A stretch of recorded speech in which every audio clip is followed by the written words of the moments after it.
Assalamu alaikum wa rahmatullah. Comment allez-vous? J'espère que toute la famille se porte bien. Aujourd'hui, nous allons continuer à parler du grand imam Abu Hanifa. Souvenez-vous, cet homme n'est pas d'origine arabe, il est d'origine perse. Cet homme vit en Irak, dans la ville de Al-Koufa, et c'est un très grand commerçant. Avant de continuer sa vie, permettez-moi d'accueillir chaleureusement deux nouveaux enfants. Il s'agit de Firdaus et de Jibril. Jibril et Firdaus, la question qu'on va se poser est la suivante. Abu Hanifa était extrêmement riche. Est-ce que cette richesse l'a détourné de sa religion, ou bien cette richesse a-t-elle été pour lui un tremplin pour faire du bien et donc gagner le paradis? Abu Hanifa était persuadé, il savait, qu'il n'y a pas de contradiction, qu'il n'y a pas, que ce n'est pas inconciliable d'être à la fois quelqu'un d'investi dans le commerce, de gagner sa vie et en même temps d'être profitable aux gens et d'être au service de sa religion. D'ailleurs, est-ce que parmi les grands compagnons, il n'y avait pas de grands commerçants? Bien évidemment. Celui qui avait la foi la plus immense, la plus forte de la communauté musulmane après le prophète, c'est Abu Bakr, le premier calife. Et c'était un riche commerçant. Uthman ibn Affan, le troisième calife, était aussi extrêmement riche. Sa'ad ibn Abi Waqqas, Talha ibn Ubaydillah, Abdurrahman ibn Auf, et j'en passe, de grands compagnons qui étaient à la fois riches et à la fois pieux, c'est-à-dire pratiquant des modèles dans leur religion. Abu Hanifa a suivi leurs pas. Mais, alors qu'il était encore jeune, il n'avait pas encore trouvé l'équilibre. Il consacrait tout son temps, toute son énergie au commerce. Un jour, alors qu'il se rendait à la mosquée pour prier, il a été repéré par le grand savant de l'époque, Ash-Sha'bi. Ce savant a interpellé le jeune marchand, qui était connu, comme on l'avait dit dans la vidéo précédente, son magasin était incontournable.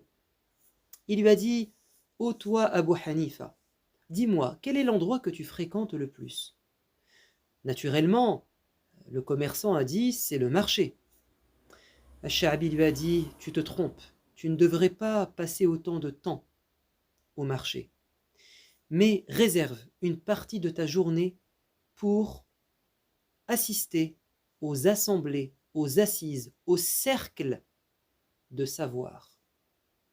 Car je vois en toi une intelligence et une activité brillante. Si tu mettais à contribution ton intelligence, ton énergie pour la religion, tu nous seras extrêmement utile. Abu Hanifa a dit, c'est ce conseil en or qui m'a propulsé dans la voie de la connaissance et du savoir. Et à partir de ce jour, il a trouvé un équilibre. Il travaillait, mais en même temps, il apprenait sa religion. L'imam Abu Hanifa nous dit également, c'est un témoignage, 3 femmes m'ont marqué dans ma vie. Une a rusé contre moi, la deuxième m'a motivé à m'adonner à l'adoration de Dieu, et la troisième, elle m'a poussé à rechercher la connaissance de la religion.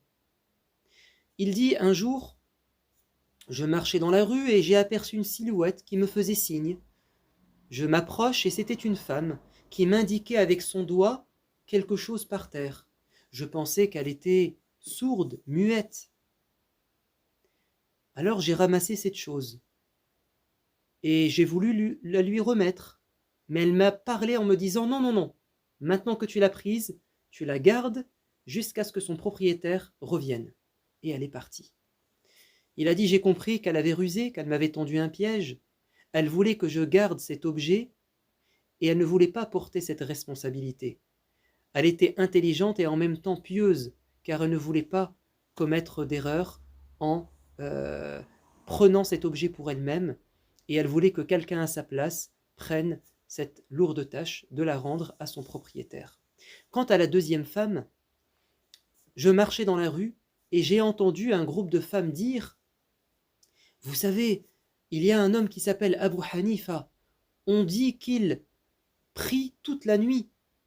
Il fait ses ablutions pour la prière du Isha, la dernière de la nuit, et il ne répète pas ses ablutions pour la prière du matin, c'est-à-dire qu'il continue à prier. » Abu Hanifa a dit « Ce n'était pas vrai. J'ai eu honte de moi. Les gens disent que je fais du bien alors que je ne le fais pas. » Et il s'est promis, depuis ce jour, de s'adonner à l'adoration de Dieu. Quant à la troisième femme, elle m'a posé une question, bête et simple dans la religion, et je n'avais pas la réponse. Et j'ai eu honte de moi. Et je me suis dit qu'il était grand temps de me cultiver et de connaître ma religion pour en profiter et faire profiter les autres. Abu Hanifa, c'était un homme fervent, quelqu'un qui adorait beaucoup son Seigneur. Il était fort occupé la journée, mais la nuit, il l'a réservée à Dieu pour l'adoration. Par exemple, un de ses élèves dit « J'ai vu le cheikh prier le Fajr et rester avec ses étudiants jusqu'à la prière du Dhuhr. Puis il a continué jusqu'au soir, sans s'arrêter. » Je me suis dit « Mais il n'a pas pris de temps pour lire du Coran, prier en plus. » Et il a dit « Je me suis promis de rester à l'épier, à le surveiller pour savoir ce qu'il fait de sa nuit. » Il a dit il est rentré dans sa maison qui était collée à la mosquée et il est revenu plus tard. Donc il s'est endormi, il s'est réveillé durant la nuit. Et là, il a prié jusqu'au matin. Il est rentré de nouveau chez lui, il a changé ses vêtements, il a dirigé la prière et il a repris sa journée. Et il va conclure en disant « L'imam Abu Hanifa jeûnait la journée, il priait la nuit, une bonne partie de la nuit, et il faisait une sieste quand même pour pouvoir tenir. » Quant à son grand élève Abu Muqatil, il nous dit « J'ai eu une très longue amitié avec Abu Hanifa. Je l'ai accompagné dans sa ville au quotidien comme durant ses voyages. Je n'ai jamais vu quelqu'un prier autant que lui, adorer et craindre Dieu comme il le faisait. Quant au savoir religieux, personne selon moi le dépassait. » Voilà Abu Hanifa, un homme qui a réussi dans la vie matérielle. Il était riche, intelligent, utile à sa société et en même temps quelqu'un qui n'a pas oublié son devoir d'apprendre sa religion. Soyons comme Abu Hanifa, sa vie n'est pas terminée, nous avons encore beaucoup de choses à découvrir au sujet de ce personnage. Mais que signifient vos prénoms? Firdaus, ton prénom est très très beau. Firdaus, c'est le centre du paradis et l'endroit le plus élevé. Le prophète de l'islam a dit « Quand vous demandez à Dieu le paradis, réclamez le Firdaus. Soyez ambitieux dans vos rêves. Visez les hauts lieux du paradis. » Quant à Jibril, ton prénom renvoie évidemment à l'ange de la révélation, celui qui a été qualifié par Dieu comme étant fort et digne de confiance. Il était l'ange qui a révélé à tous les prophètes la parole de Dieu. C'est un ange qui a 600 ailes. C'est le maître, le meilleur des anges. Allah le qualifie aussi de Ar-Ruh, l'esprit saint. Alors, Jibril et Firdaus, vous avez des prénoms magnifiques. Aimez-les, soyez-en fiers et surtout, mettez en pratique les belles valeurs de vos prénoms. À bientôt. Wassalamu alaikum wa rahmatullah.